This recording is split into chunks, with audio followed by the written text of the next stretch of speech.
दोस्तों, Iran, Israel और America के बीच चल रहे युद्ध को एक महीना बीत चुका है, लेकिन यह युद्ध अभी भी थमने का नाम नहीं ले रहा। फिलहाल युद्ध रुकने की तो बात छोड़िए, अब यह युद्ध अपनी सीमाओं को लांघ चुका है और इस युद्ध का दायरा अब भारत को छू चुका है।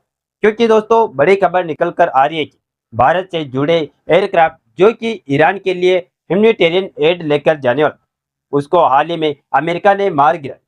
इसकी सच्चाई जो है वह चौंकाने वाली, क्योंकि यहाँ पर सवाल ये उठता है कि आखिरकार अमेरिका के द्वारा भारत से जुड़े विमान पर ही हमला क्यों हो गया। क्या भारत ने ईरान को हाल ही में दवाई और बाकी जरूरी मेडिकल सहायता भेजकर मदद की थी, इसीलिए या फिर भारत ईरान की मदद न करे, इसीलिए बहुत बड़ी डेवलपमेंट निकल कर आ रही है। तो इस वीडियो को पूरा समझते हैं। नमस्कार दोस्तों, मैं राधेश्याम और आप देख रहे हैं KSR News 24। सबसे पहले तो आप ये जान लीजिए कि युद्ध किसी भी समस्या का समाधान नहीं होता। सबसे बड़ा उदाहरण है द्वितीय विश्व युद्ध का, जिसने पूरी दुनिया को हिला कर रख दिया। यह युद्ध 1 सितंबर 1939 को तब शुरू हुआ जब एडोल्फ हिटलर के नेतृत्व में जर्मनी ने पोलैंड पर हमला किया, जिसके बाद ब्रिटेन और फ्रांस भी युद्ध में कूद पड़े। 1941 में जापान के पर्ल हार्बर पर हमले के बाद अमेरिका भी हमले में शामिल हुआ और यह युद्ध पूरी दुनिया में फैल गया। लगभग 6 साल तक चले इस युद्ध का अंत 1945 में जब अमेरिका ने जापान के हिरोशिमा और नागासाकी परमाणु बम। इस युद्ध में करीब 7 से 8 करोड़ लोगों की जान गई, करोड़ों लोग बेघर हुए, कई देश तबाह हो गए। लेकिन इतना बड़ा विनाश होने के बाद भी दुनिया में स्थायी शांति नहीं आई, जो यह साबित करता है कि युद्ध कभी भी किसी समस्या का असली समाधान नहीं होता है। और हाल ही में ईरान, इजराइल और अमेरिका के बीच चल रहे युद्ध में भी कुछ ऐसी स्थितियां देखी जा रही, जब दुनिया के सभी देश खुद का नुकसान करें, लेकिन उसके बावजूद भी कुछ देश ऐसे हैं जो किसी को मिलिट्री हथियार की सप्लाई करके मदद करें, तो दूसरी ओर पीठ पीछे कुछ देश कूटनीतिक मदद करें। लेकिन भारत को यह युद्ध परिणाम मालूम है, इसीलिए भारत युद्ध को बढ़ावा देने के बजाय इसे शांत करने में लगा है।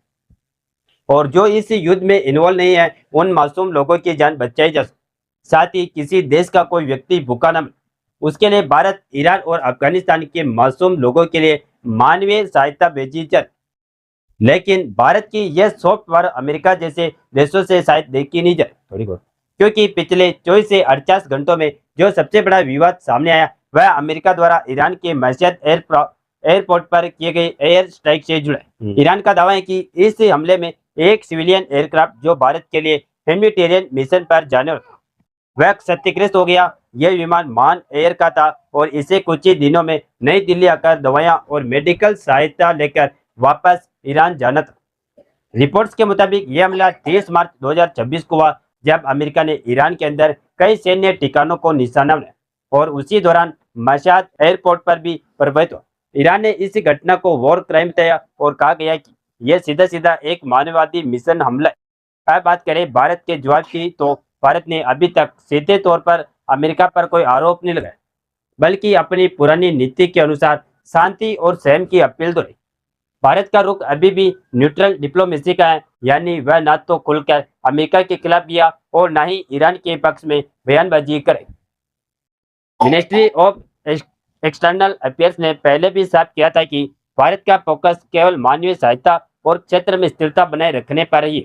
सबसे चौंकाने वाली बात यह है कि भारत ने हाल ही में 18 मार्च 2026 को ही ईरान और मेडिकल सहायता, जिसमें दवाइयां और जरूरी राहत सामग्री शामिल थी, और यह मदद ईरानियत रेड क्रिसेंट के जरिए पहुंचेगी। इसके बाद ईरान का यह विमान भारत आकर और सहायता लेने वाला। ऐसे में सवाल यह उठते कि क्या अमेरिका को यह ह्यूमैनिटेरियन सप्लाई पसंद नहीं थी, या फिर यह सिर्फ युद्ध के दौरान हुआ एक साइड इफेक्ट था। यही कारण है कि यह पूरा मामला अब सिर्फ एक हमला नहीं, बल्कि एक बड़ा जियोपॉलिटिकल सवाल बन चुका है। लेकिन दोस्तों, कहीं ना कहीं पुरानी बातों को ध्यान में रखकर देखा जाए तो जब भी भारत अपनी सॉफ्ट पावर के जरिए मानवीय सहायता भेजकर किसी देश की मदद करता है, तो उसमें अमेरिका का हस्तक्षेप जरूर देखने को मिलता है। इसके अलावा हाल ही में ईरान की सरकार के सूत्रों ने CNN न्यूज 18 से बातचीत में एक बड़ा बयान दिया, जिसमें कहा गया कि इंडिया इज ओवर फ्रेंड और भारत चाहे तो इस पूरे संकट में मध्यस्थ यानी मीडिएशन की भूमिका निभा सकता है। ईरान ने साफ संकेत दिए कि वह भारत को एक भरोसेमंद और संतुलित देश मानता है, जो दोनों पक्षों यानी अमेरिका और इजराइल के साथ संवाद बनाए रखने की क्षमता रखता है। यह बयान ऐसे समय आया जब क्षेत्र में तनाव चरम पर है और किसी भी बड़े देश की मध्यस्थता की जरूरत महसूस की जाए। और यही बात अमेरिका को और ज्यादा हैरान कर कि जिस समय यूनाइटेड नेशन जैसी संस्था ने दुनिया का भरोसा उठा चुका है, उस समय भारत पर भरोसा किया जा रहा है। दिलचस्प बात यही है कि इसी बयान में ईरान ने पाकिस्तान की भूमिका को लेकर अनिश्चितता जताई। ईरानी सूत्रों ने कहा कि पाकिस्तान की स्थिति स्पष्ट नहीं और वह इस संकट में कितना सकारात्मक योगदान दे पाएगा, इस पर भरोसा कम है। इसके विपरीत भारत को एक स्थिर, जिम्मेदार और नॉन थ्रेटनिंग शक्ति के रूप में देखा जाए, जिसने हमेशा कूटनीति और संतुलन की नीति अपनी। कुल मिलाकर यह बयान भारत की बढ़ती वैश्विक साख को दिखाता है, जहां युद्ध के बीच भी उसे एक संभावित शांति स्थापित करने वाले देश के रूप में देखा जाए। यह युद्ध रुकना इसलिए जरूरी हो गया क्योंकि इन तीनों देशों में से कोई भी देश पीछे हटने को तैयार नहीं। यहाँ तक कि हाल ही में अमेरिका ने अपने स्पेशल फोर्सेस के हजारों सैनिक मिडिल ईस्ट की जमीन में उतार दिए। दरअसल पिछले 24 से 48 घंटों के भीतर ईरान, इजराइल और अमेरिका के बीच चल रहा संघर्ष अचानक बेहद खतरनाक मोड़ पर पहुंचा। ईरान ने इजराइल पर सीधे मिसाइल हमले किए, वही इजराइल और अमेरिका ने मिलकर ईरान के अंदर कई बड़े एयर स्ट्राइक किए, जिनमें तेहरान और इस्पान जैसे शहरों को निशाना बनाया गया। कई जगहों पर बिजली ठप हो गई और हालात लगभग युद्ध जैसे। यह साफ संकेत है कि अब यह टकराव सीमित नहीं रहा बल्कि खुला युद्ध बन चुका। इसी बीच सबसे बड़ा असर तेल और व्यापार पर देखने को मिला।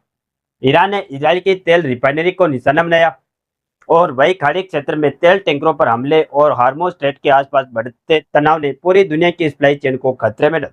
इसके अलावा जो युद्ध चल रहा है उसके नुकसान भारत का भी है, इस बारे में दो राय नहीं। लेकिन भारत में फिलहाल मानवीय सहायता करके जो सॉफ्ट पावर दिखा रहे हैं, इसका एक बड़ा कारण यह भी है कि भारत की एक इंडस्ट्री ऐसी भी और जो लाभ उठा रही है। क्योंकि आपको जानकारी के लिए बता दें, युद्ध के समय सबसे बड़ा असर दवाइयों पर पड़ता है, क्योंकि जिन इलाकों में संघर्ष होता है वहाँ की फैक्ट्रियां, सप्लाई चेन और हेल्थ सिस्टम लगभग ठप हो जाते। ऐसे में भारत, जिसे दुनिया फार्मेसी ऑफ द वर्ल्ड कहा जाता है, तुरंत उसे खाली जगह को भर देता।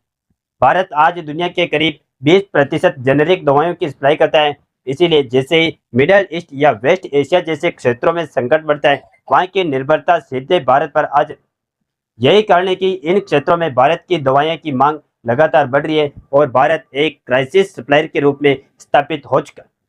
अगर डाटा देखें तो ये फायदा साफ दिखाता है कि भारत का कुल फार्मा एक्सपोर्ट 2025 में बढ़कर लगभग 30.47 बिलियन डॉलर पहुंचा, जो पिछले साल करीब 9.4% से ज्यादा है। खास बात यह है कि वेस्ट एशिया और नॉर्थ अफ्रीका जैसे युद्ध प्रभावित क्षेत्रों में भारत का एक्सपोर्ट 1.32 बिलियन डॉलर से बढ़कर लगभग 1.75 बिलियन डॉलर हो गया। यानी जहां युद्ध ने लोकल सप्लाई को रोका, वही भारत ने उससे गैप को भरकर अपनी दवाइयों की डिमांड और एक्सपोर्ट दोनों बढ़ा। यही असली ग्राउंड रियलिटी, और जब हाल ही का डाटा आएगा तो इसमें पहले से भी ज्यादा बढ़ोतरी देखने को मिली, क्योंकि इस बार की तस्वीर पहले से भी अच्छी। बाकी आपको क्या लगता है कि भारत की मानवीय सहायता से परेशान होकर अमेरिका ने भारत से जुड़े विमान को निशाना बनाया, या फिर इसका कारण कुछ और है? आप अपनी राय नीचे कमेंट में जरूर बताएं और इस वीडियो को एक लाइक करके अपने मित्रों तक शेयर जरूर करें ताकि उन्हें भी जानकारी मिल सके। इसी तरह और भी नॉलेजेबल वीडियो देखने के लिए हमारे चैनल KSR News 24 को सब्सक्राइब करके बेल आइकन को ऑल पर जरूर सेलेक्ट करें।